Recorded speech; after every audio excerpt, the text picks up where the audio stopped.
Well, here we go again. According to the syllabus, we should be starting today in this class on the Constitutional Convention. Well, I'd already started that, so I'm a little ahead of the schedule. But that's okay. It's better to be ahead at this point than to be behind. What I'd looked at with the calling of the convention, and they're coming together in Philadelphia in May of 1787, was that they had decided that they were not going to do what they were there to do. If you remember, the whole point of having this convention was to amend the Articles of Confederation. That was what the invitations had said. The people who put this together, of which the key guy was Alexander Hamilton, they made it, the whole idea was to amend the Articles. And what Hamilton was trying to argue in Annapolis, when that convention had flopped, he was trying to say that we need to make it clear what we're going to do. And what we're going to do is to amend the Articles. And everybody knows, before you start, that's not going to happen. Because they know that many state legislatures would not accept any amendments to the Articles. So it's a lost cause. So they made the very, very important decision, and this is one of the most important decisions in American history. They decided to go ahead and write a constitution, even though they're not authorized to do that. And there are people who are kind of scholarly quibblers say that the whole Constitution is invalid because the convention did what they were not authorized to do. But they went ahead and did it. They went ahead and wrote a constitution, and then, as I explained, they decided that, this is what's important, they decided this is not going to be a federation of states the way that the Articles had been. This is not going to be a contract among the states. It's going to be a contract among the people of the country. So they're deciding it's going to be a country. And it's going to be ratified by the people through their representatives. And having said that, then they start doing something different.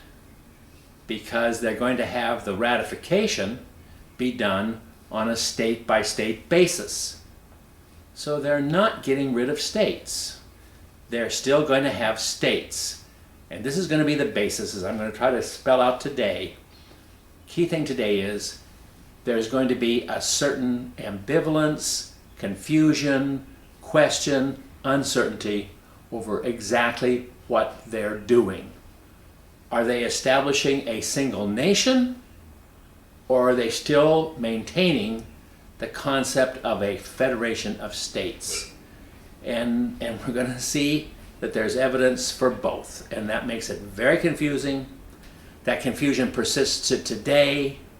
At this very moment, there are many issues confronting the United States that involve the fundamental uncertainty that was present at the convention and has been present with us ever since. Are we a single nation, or are we a federation of states? And as I was saying, they did it sort of both ways. They said we're going to have the Constitution ratified by the people, but they're not going to have a national ratifying convention or a national process for ratification. They're going to do it state by state. So they're keeping states. And at the convention, they continued to act on a state basis.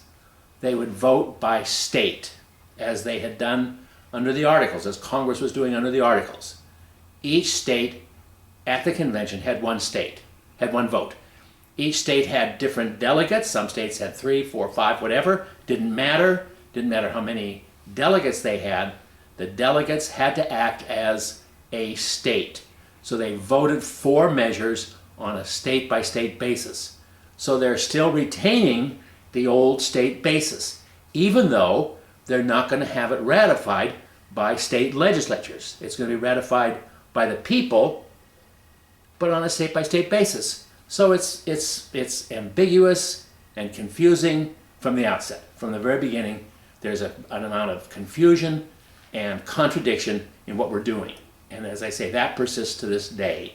And we could talk about some of our current very serious political issues, constitutional issues confronting this country, and they still are undecidable because we aren't clear as to whether we're really going to be a federation of states or a single nation.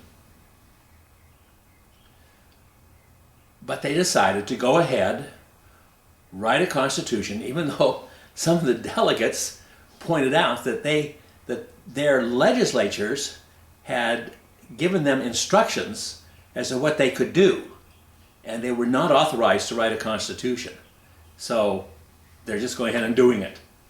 And as I say, the whole process is just tied up in ambiguity and uncertainty and complexity.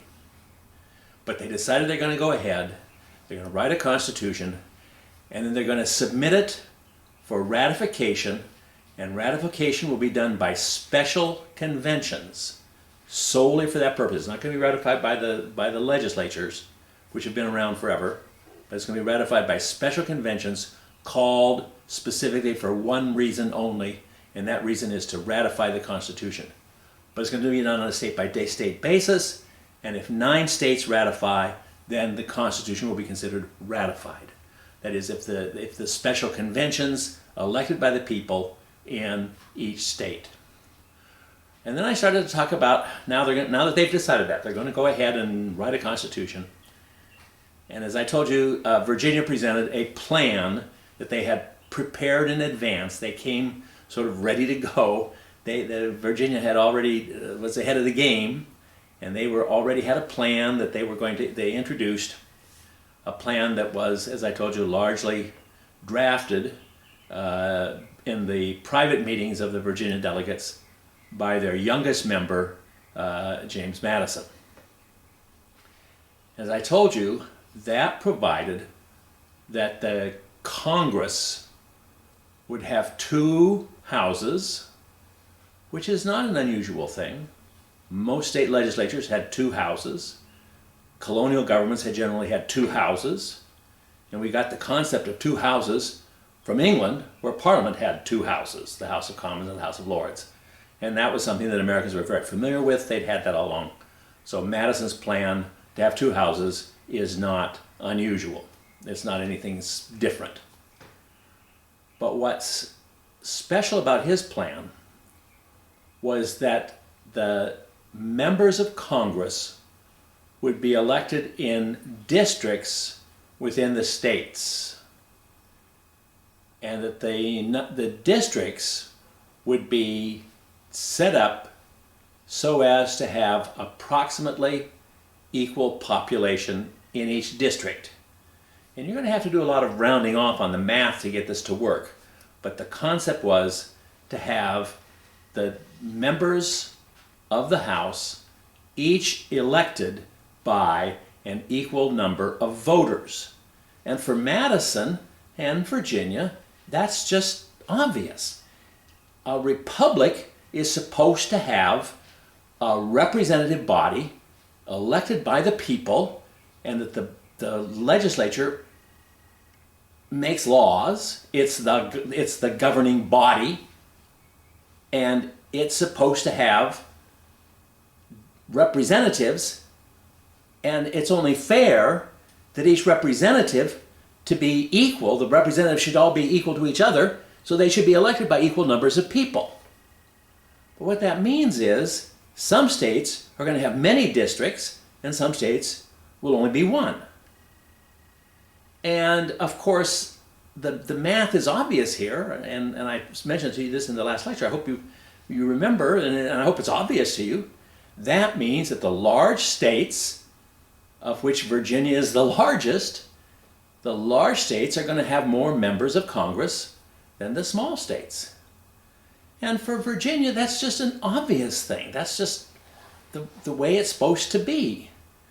And as I told you, they'd been very frustrated that under the Articles of Confederation, each state had an equal vote in Congress. Each state had one vote in Congress under the Articles of Confederation. And that had always sort of aggravated Virginia because they felt here they have all of these people and they get one vote in Congress.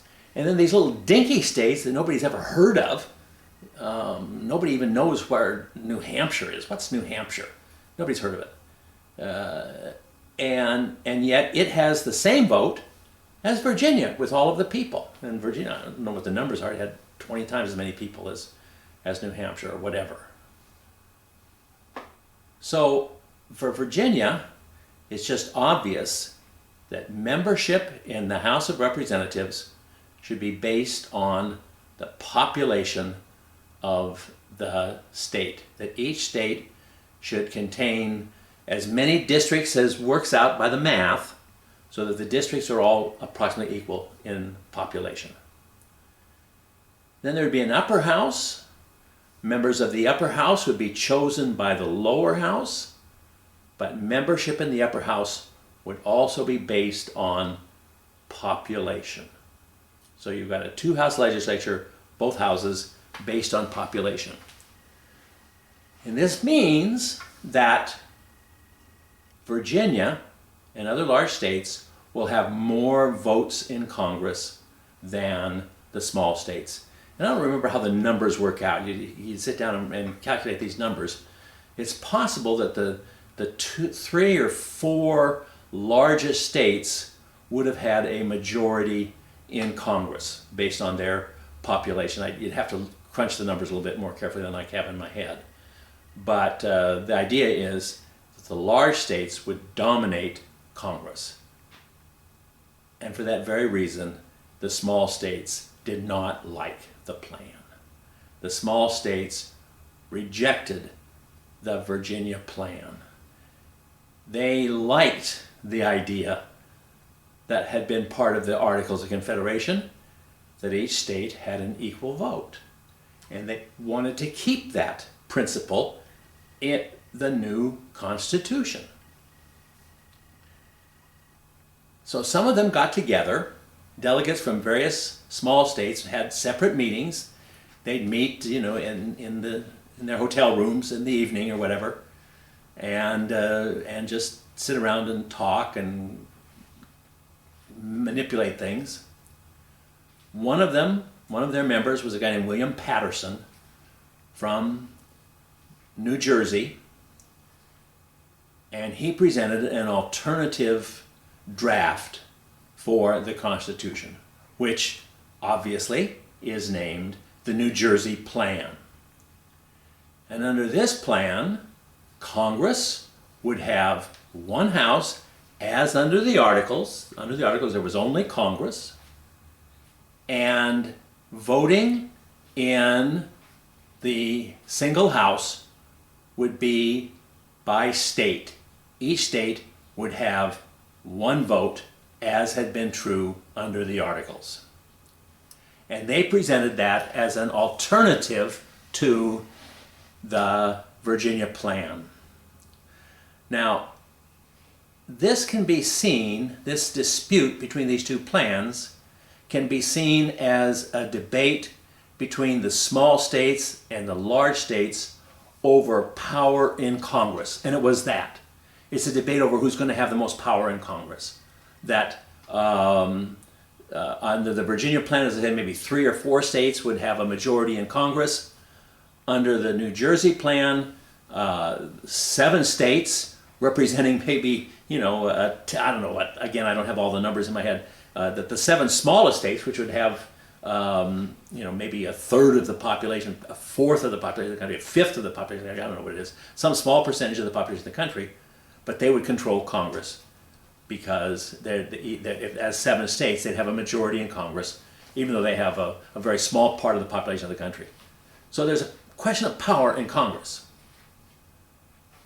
But I want you to understand, this is so important, and I really want to emphasize it because I think this is just a really crucial question to understanding something about American history. As I say, to understanding a key to some of the major issues we have in our country today. And the question is, exactly what are we? Are we a single nation, or are we a federation of states?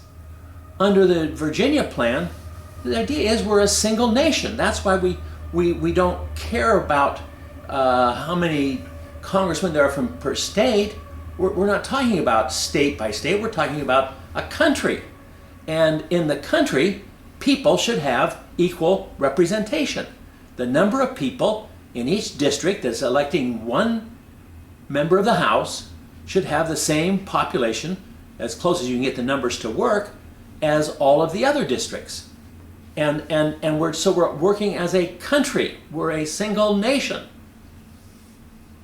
And that's the vision of America that was held by James Madison and the other delegates from the large states.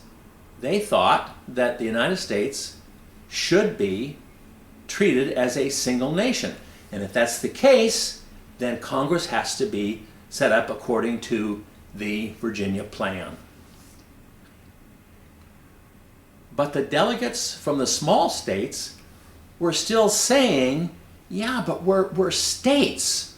The states have to be equal. Congress has to have equal representation. In Congress, since each state is an equal part of this union, each state should have an equal vote. So since it's a federation of equal states, each of which has equal power, then each state should have the same vote in Congress, and the Constitution should reflect the New Jersey plan. And the delegates could not agree.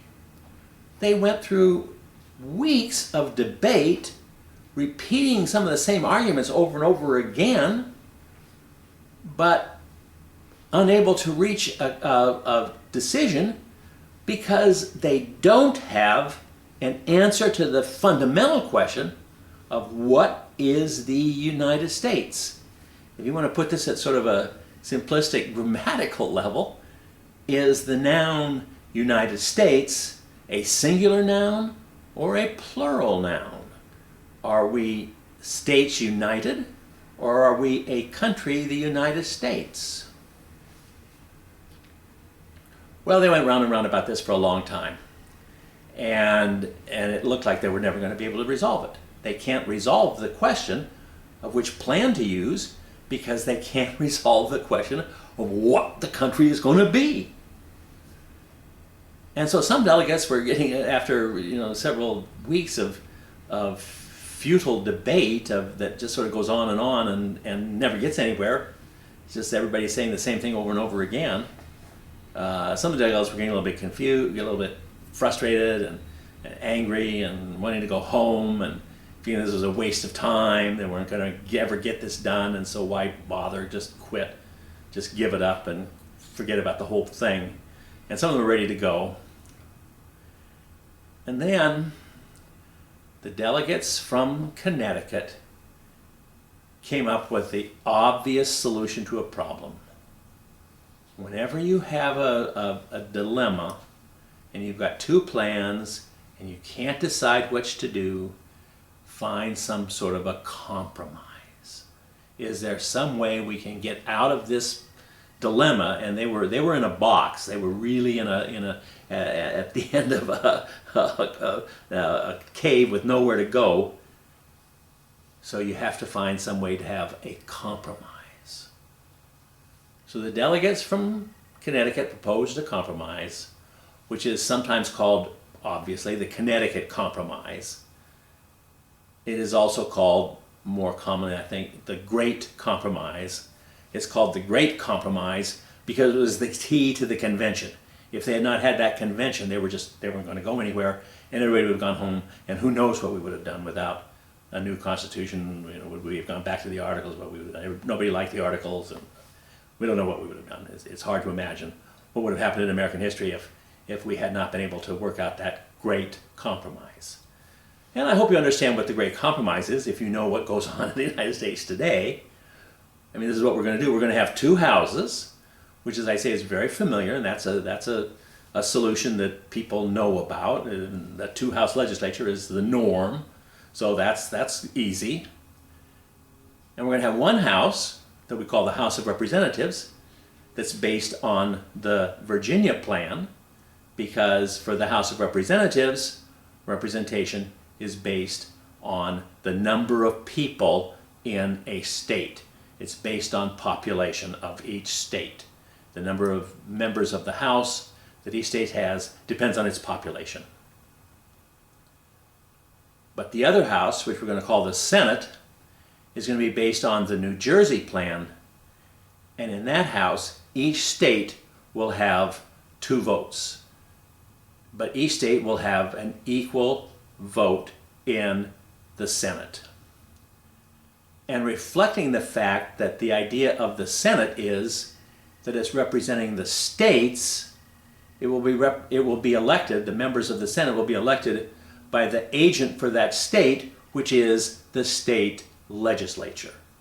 So the legislature would elect the members of the Senate. And just in case some of you are wondering about this, that was the Constitution as originally written. That's what it remained until, I think, around 1918, sometime in the early 20th century, when we amended the Constitution to provide for popular election of the Senate. And as you know, today the people elect the senators, but that was not true for the first, 120 years or so of the country, 130 years, whereby the members of the Senate were elected by state legislatures, because the idea is that that's done by the state. The Senate consists of people from the state. The House consists of members from the people, elected by the people, and which the people all have an equal vote. In the Senate, each state has an equal vote. So this is a compromise. Well, it permitted things to go on, and without that compromise, we would not have had a constitution. And that's the plus of a compromise. Compromises enable you then to go on, so we can now continue with our work of drafting a constitution. But the downside is it leaves the questions basically unresolved. And that question, that fundamental question, are we a single nation or a federation of states, that remained true in the final Constitution. It's remained true ever since, and we're still bugged by it. So, and I don't want to go into current political issues, but if you know anything about some of our current political issues, you may realize that there are still today many disputes in this country over whether we're a single nation or a federation of states. How much control should states have versus how much control should the federal government have? Very difficult question. And it's been with us forever. And it's inevitable in that we have yet to resolve the question of what we are as a nation. Are we a single nation or are we a federation of states? We're both, which is to say we're sort of neither. All right, but they did solve that. Okay, now they're going to go on to the next question. And they've decided that, at least in the House, representation is going to be based on population. All right. Maybe some of you are going to come up with the issue. Wait a minute. What are we defining as people? What's the basis for the population then? We're going to do the numbers. Who are we going to be including in the numbers? And the key question was, not a surprise, how are you going to count the slaves? So there we go. We settled one question, and now we're back into another very serious issue that threatens to undo the whole process. That if we can't solve this question, everybody's going to go home, and that's going to be the end of it. And think about it, and it's pretty obvious what's going to happen here. Southern states are going to say that slaves should be counted. Slaves should be counted. And they want to say that for the obvious reason that they have many more slaves in southern states than northern states do. I've stressed to you that southern states always had a greater demand for slave labor because of the nature of agriculture. Southern agriculture, as a simplification, was, as a generalization, more labor intensive and therefore more demanding of slave labor than northern agriculture. So there are many more slaves in the South than the North. So naturally, if we include slaves in the population, and we're going to have the House based on population, that would give southern states more power in the House of Representatives. And for the same reason, Northerners insist, well, slaves are not people, slaves are property, so we should not include them in the population, and that way northern states will have relatively more power in the House. And there's another huge debate over whether including slaves in the population or not. And again, this can be seen as a struggle for power in the House of Representatives. It's a struggle, not this time, the first one was between large states and small states.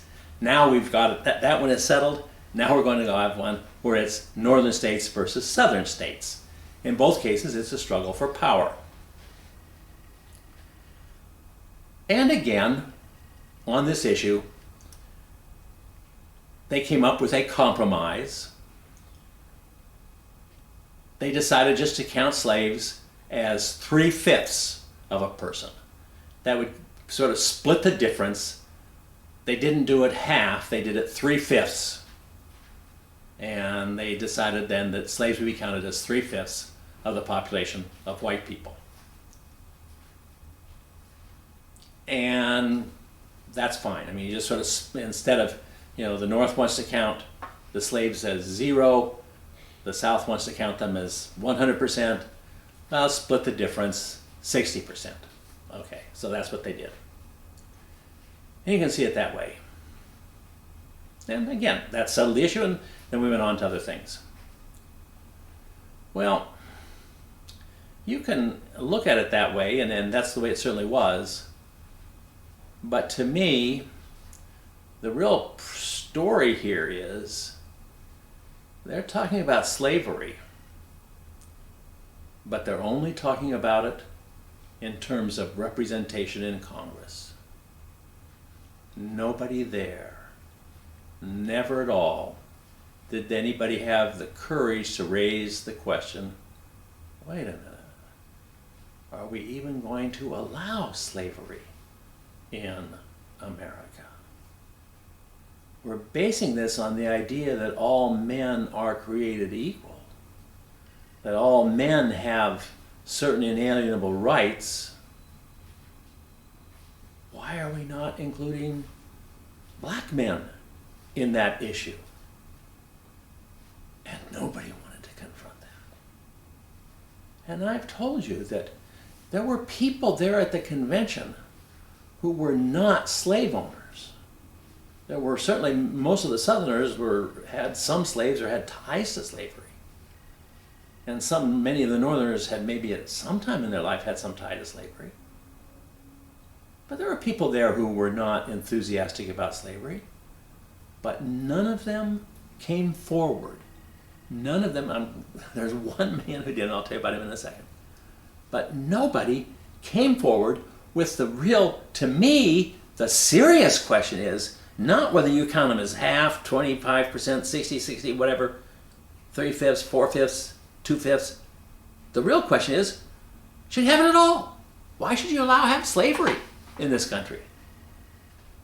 And that, I think, is a point that I've stressed a couple of other times of the fundamental, deeply rooted racism in American society.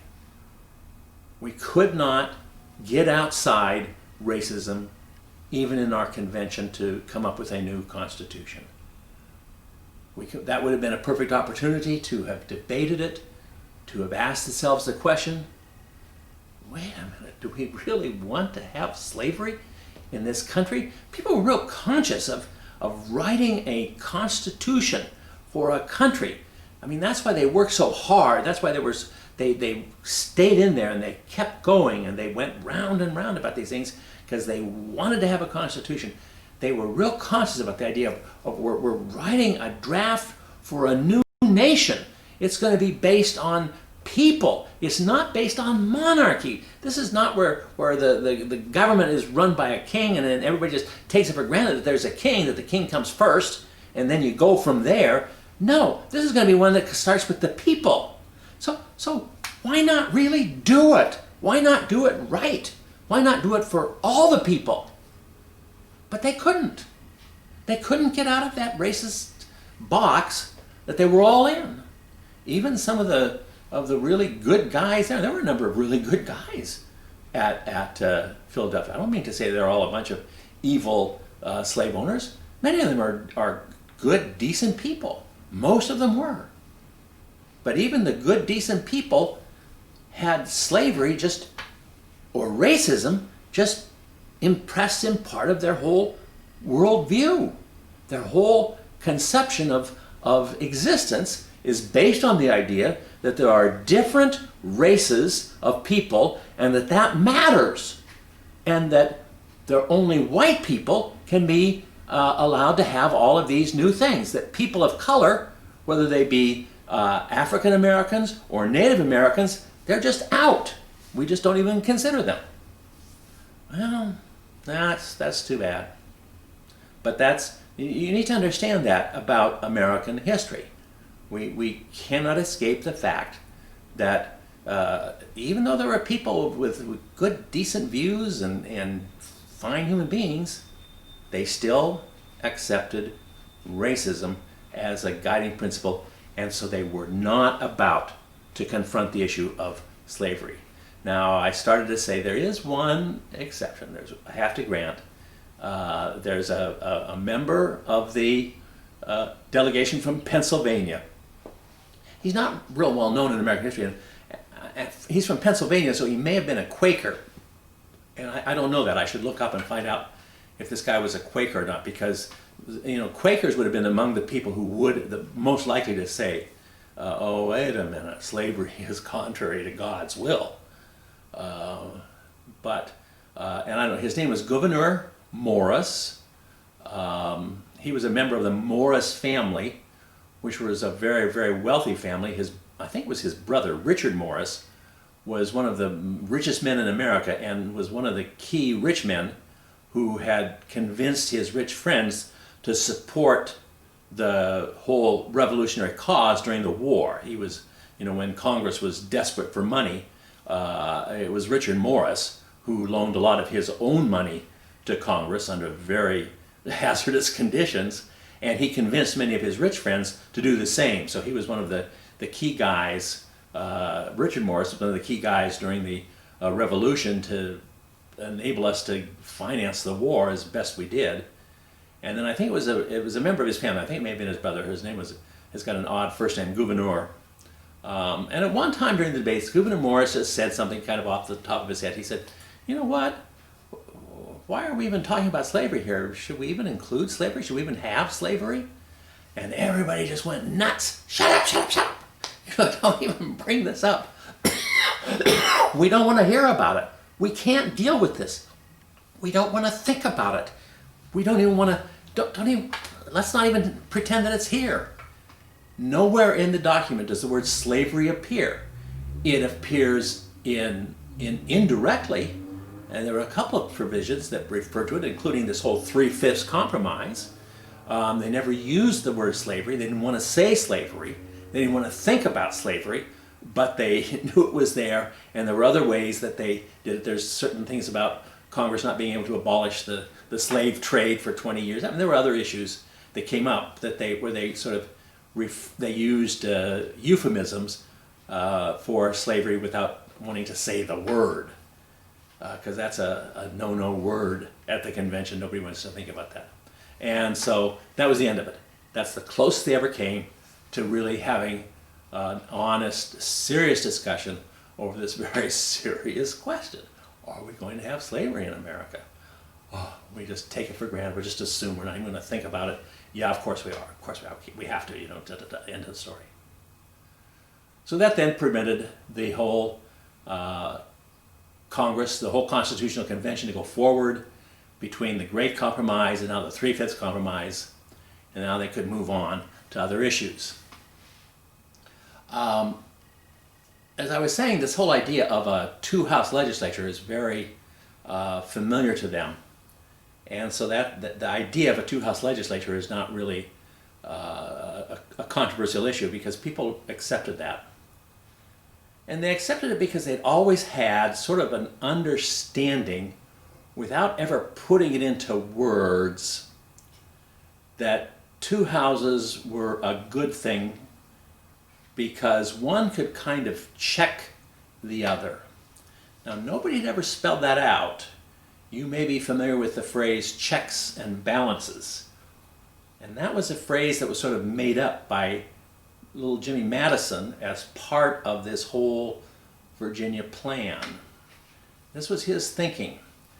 We'd always had two houses of Parliament, going back even before we were here. I mean, England had had that idea for hundreds of years. And nobody had ever really spelled it out, nobody had thought about it, but the idea was, you know, there'd be sort of the one house that's going to represent some people, and another house is going to sort of represent other people. And the idea is that they're going to kind of have a kind of a check and balance system to keep things on track and to have it as being some sort of a way to protect the rights that people in England had long before they started settling America. People in England were familiar with the concept of the rights of British subjects.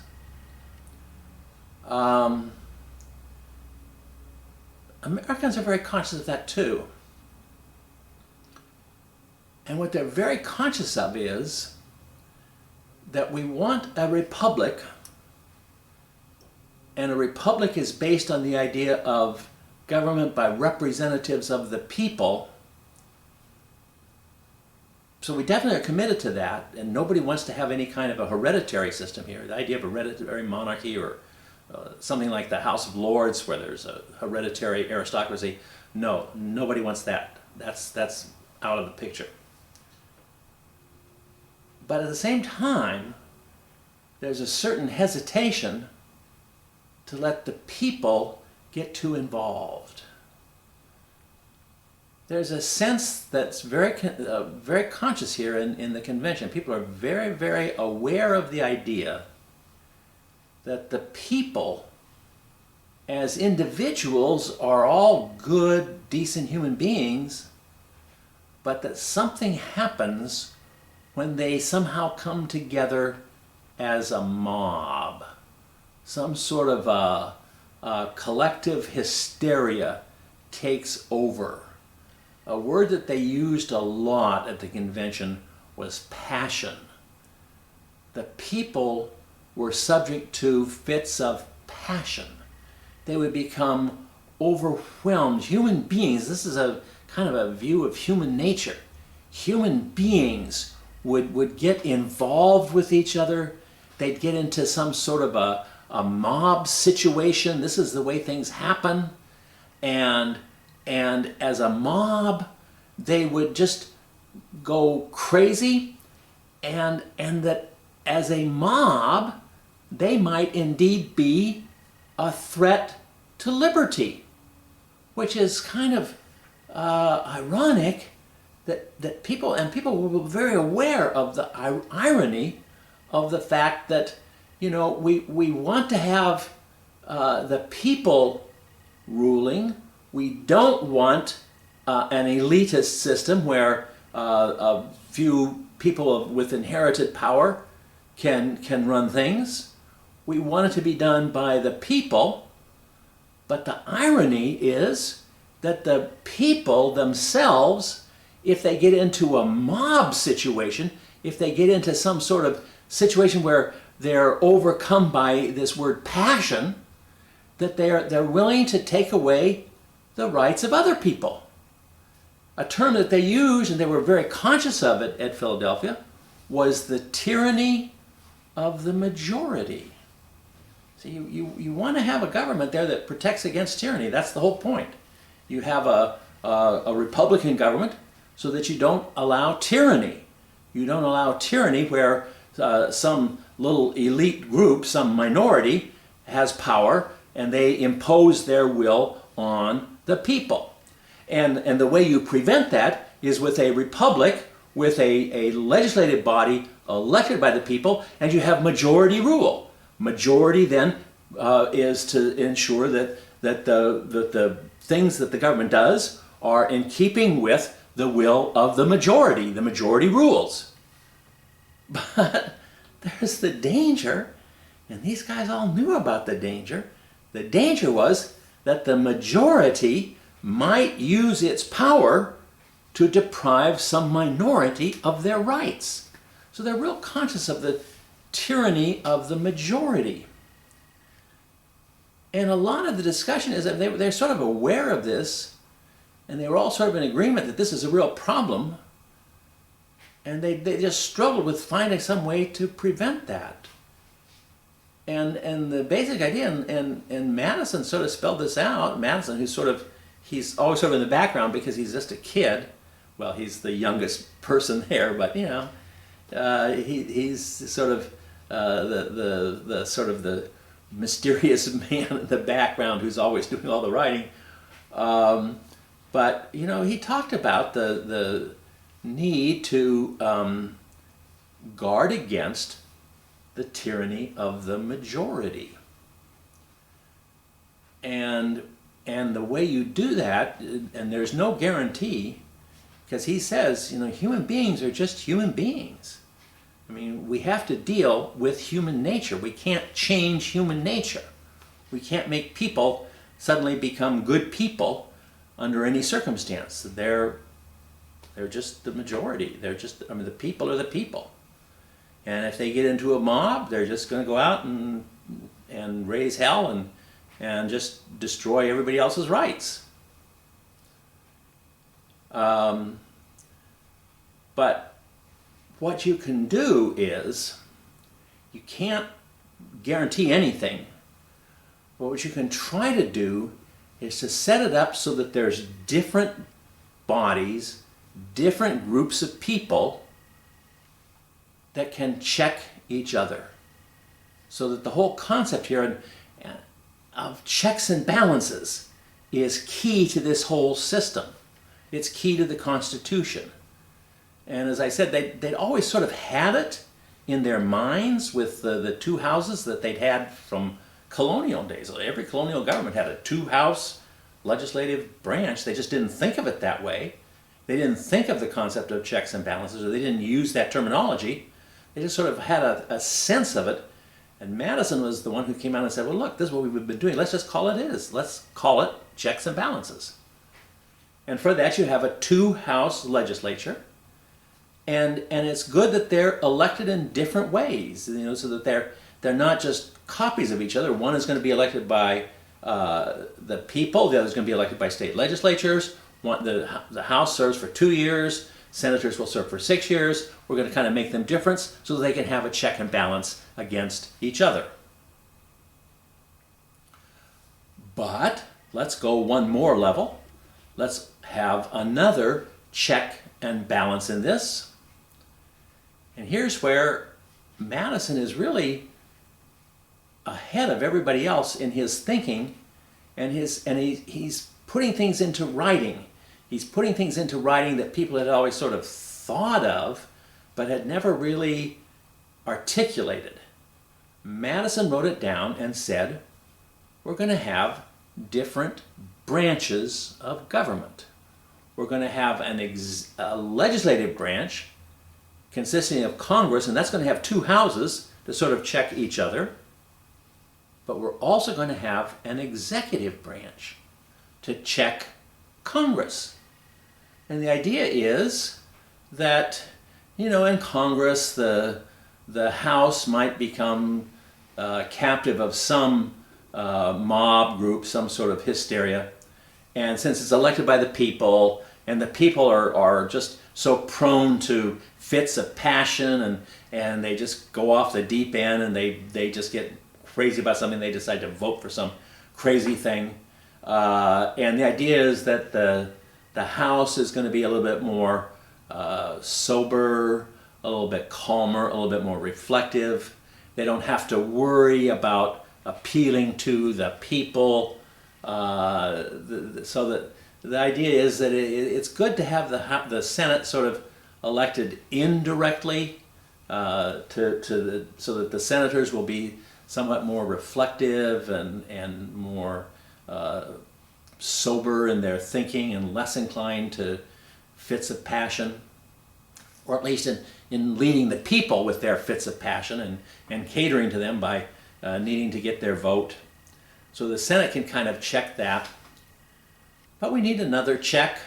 When, as they say, we have to put up a system that we think is somehow going to work, given the fact that we can't change human nature.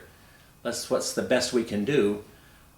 Let's have an executive branch with a president to act as sort of a check on Congress, and especially the idea that Congress might yield to the passion of the people, and both houses might get sort of carried away with this whole fit of passion and the tyranny of the majority, that a majority in Congress would use its power to deprive a minority of its rights. And that's the tricky part.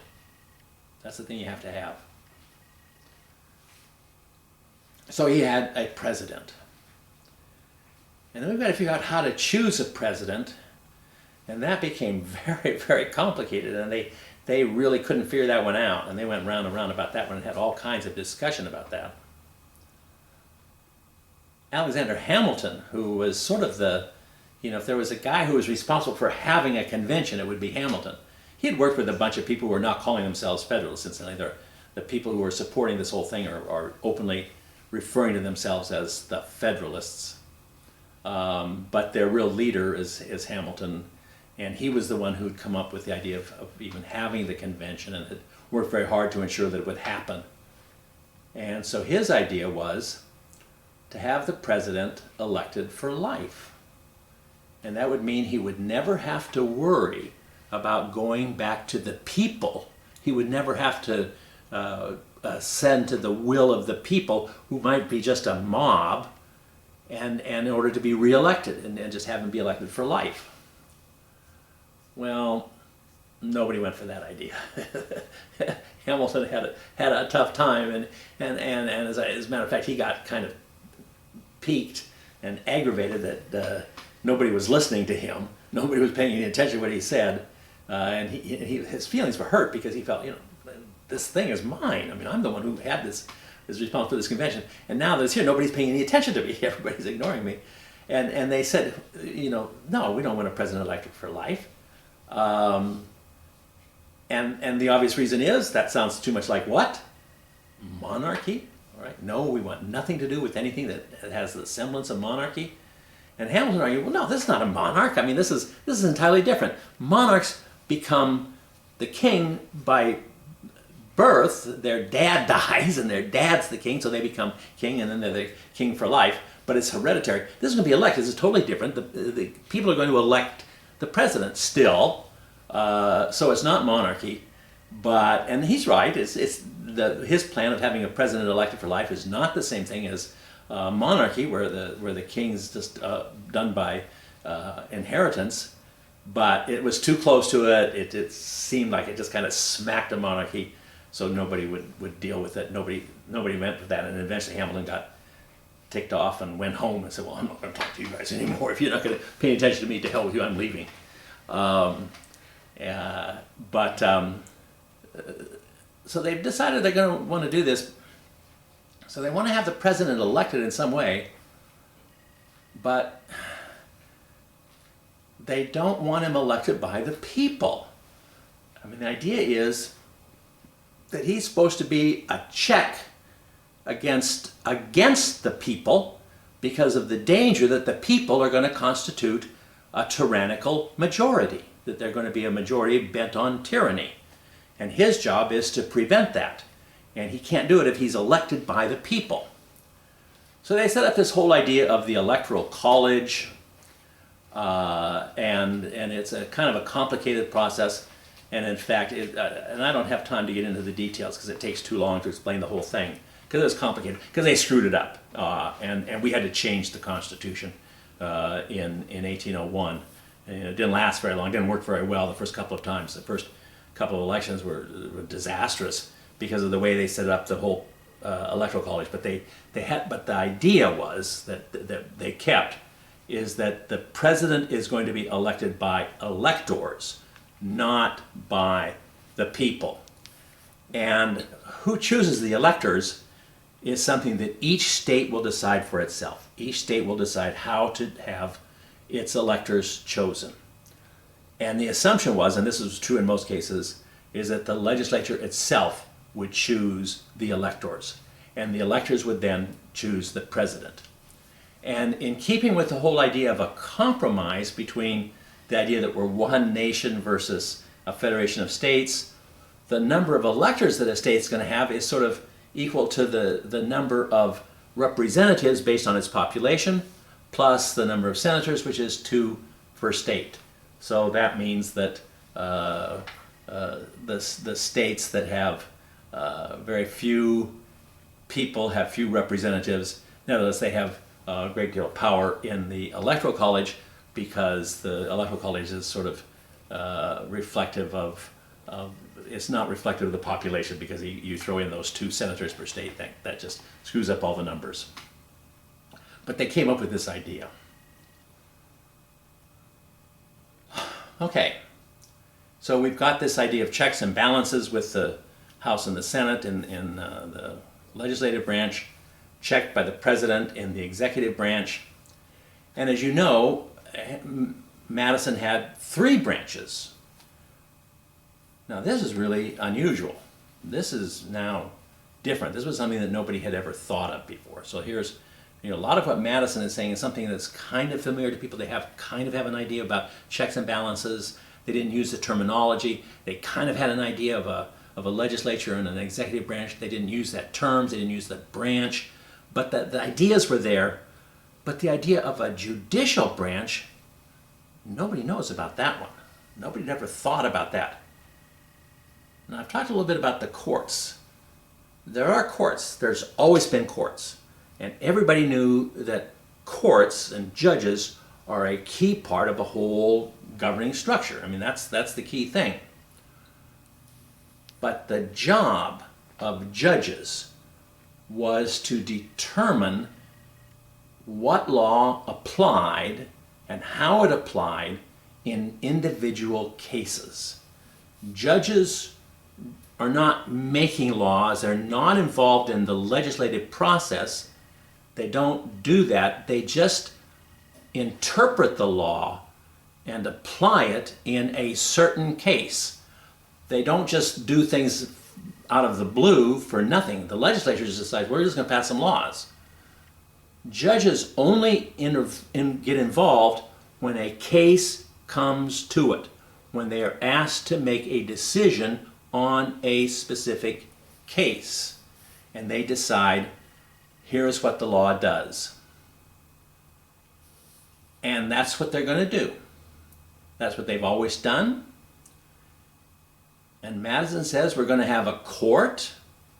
It will consist of, we'll have a judicial branch consisting of a Supreme Court and lower courts, they called it inferior courts, as Congress may from time to time establish. So we're going to basically leave it in the hands of Congress to set up the structure of the judicial branch, but it's going to have a Supreme Court and then other lower courts as Congress decides in the course of doing its duty.